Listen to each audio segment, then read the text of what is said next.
town is like, no, please, Kathleen Kennedy, stop ruining everything. But Kathleen Kennedy is all like, put another gay diverse woman in it, make it more fucking lame. South Park is back, and they're not holding back.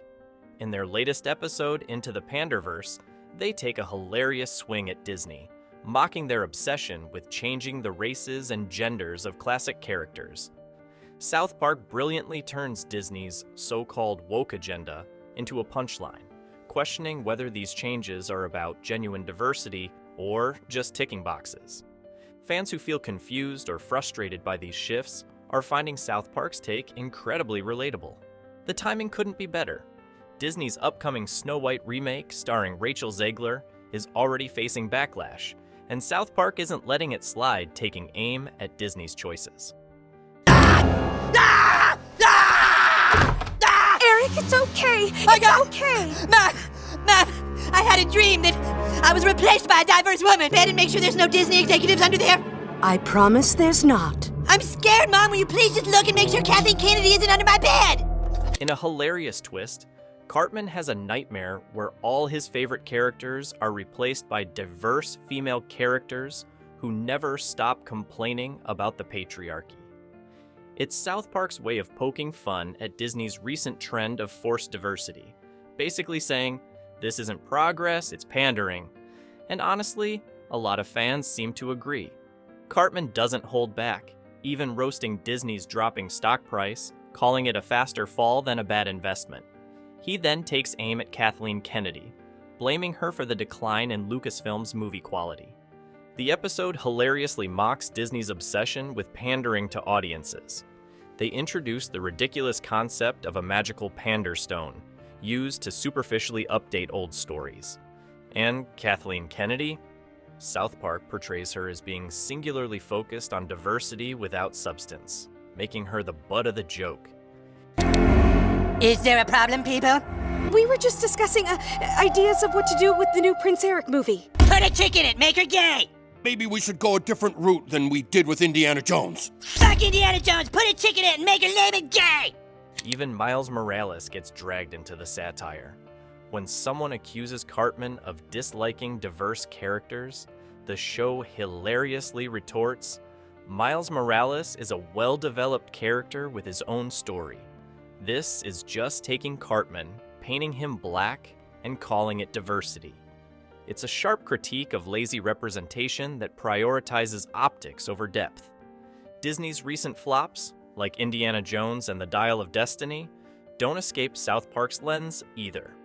While Harrison Ford wasn't replaced, the episode highlights the frustration of fans who feel Disney is forcing diversity at the expense of storytelling. South Park makes it clear. Fans aren't against diversity. They just want good stories. The episode perfectly captures this sentiment, and the internet loved it.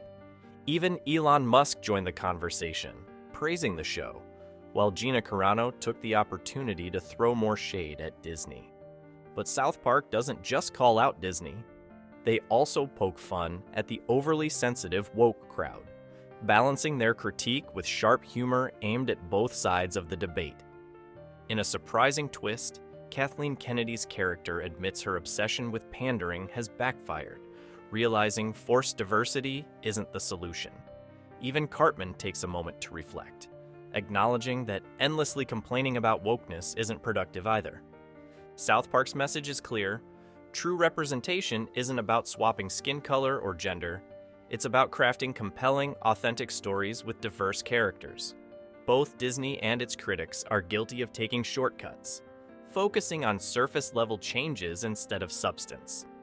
With joining the Panderverse, South Park delivers a hilarious and biting critique of Disney's recent trends.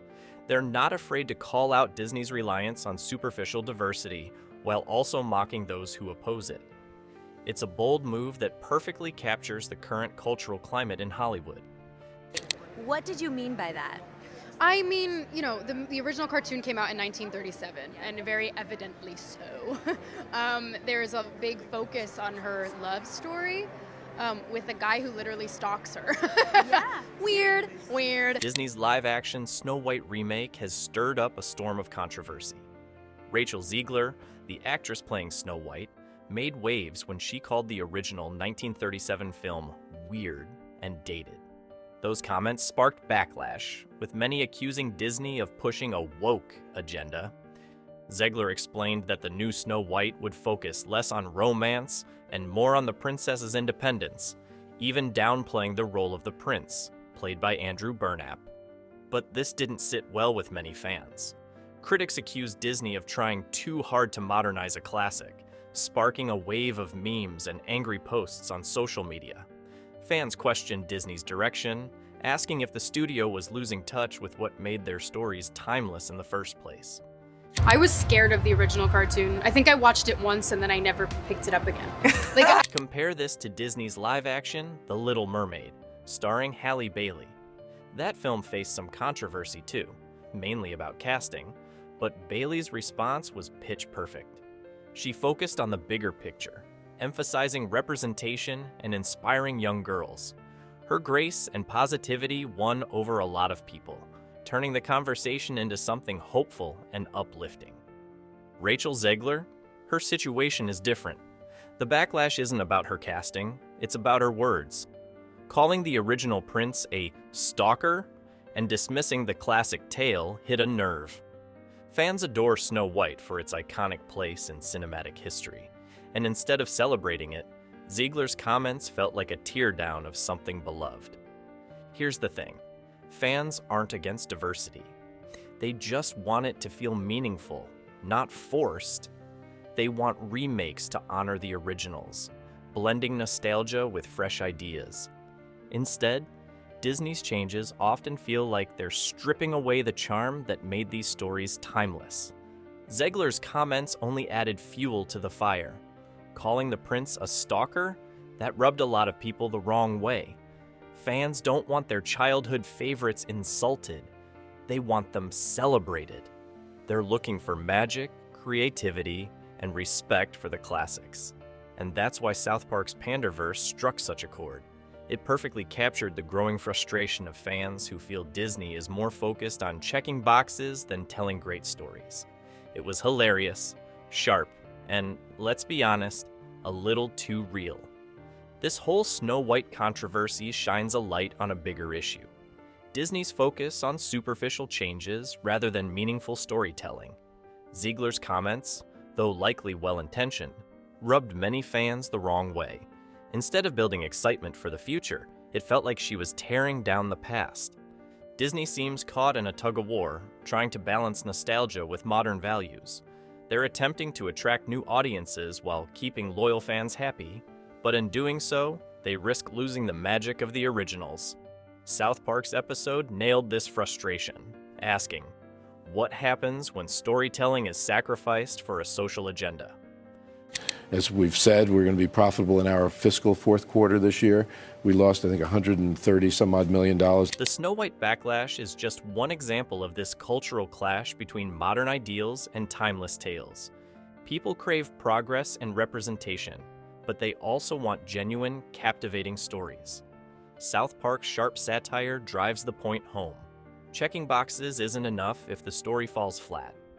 Disney is at a crossroads. They have to figure out how to honor their legacy while embracing the present. If they keep pushing a forced agenda, they'll only continue to alienate their core audience. Fans are making their feelings loud and clear. Social media is filled with disappointment and frustration over the Snow White remake. Many are asking why Disney can't leave the classics untouched. For some, it feels like a betrayal, like Disney is taking cherished childhood memories and ruining them. Now, let's talk about Disney's reaction to South Park's brutal roast. Disney's usual move is to brush off criticism like it doesn't exist, but after this episode, all bets are off. Just imagine it. A room full of Disney execs, nervously scrolling through Twitter, debating whether to address the chaos or just quietly hope it fades away. It's a wild moment, and fans are on the edge of their seats, waiting to see what Disney will do next. Trey Parker and Matt Stone are masters at this. They've built a career out of poking the bear, and this time, they've struck a nerve Disney can't ignore. Sure, there's no official response yet, but you can feel the tension. Behind closed doors, you know there's a scramble. Executives trying to figure out how to handle this without making things worse. Fans aren't just calling them out for the roast itself. They're demanding better stories, ones that actually connect. This is more than just a PR crisis, it's a wake-up call. And once again, South Park proves why it's such a cultural juggernaut. By taking shots at everyone, they force Hollywood to take a hard look at itself. Audiences are done settling. They want stories that feel real, stories that are inclusive and relevant, but also, let's be honest, actually good. Now Disney, and every other studio in the game, faces a huge challenge: how to find that sweet spot between honoring the magic of the past and moving forward in a way that feels authentic. They can't just slap together a quick fix and hope it works. The future of Hollywood is riding on their ability to get it right.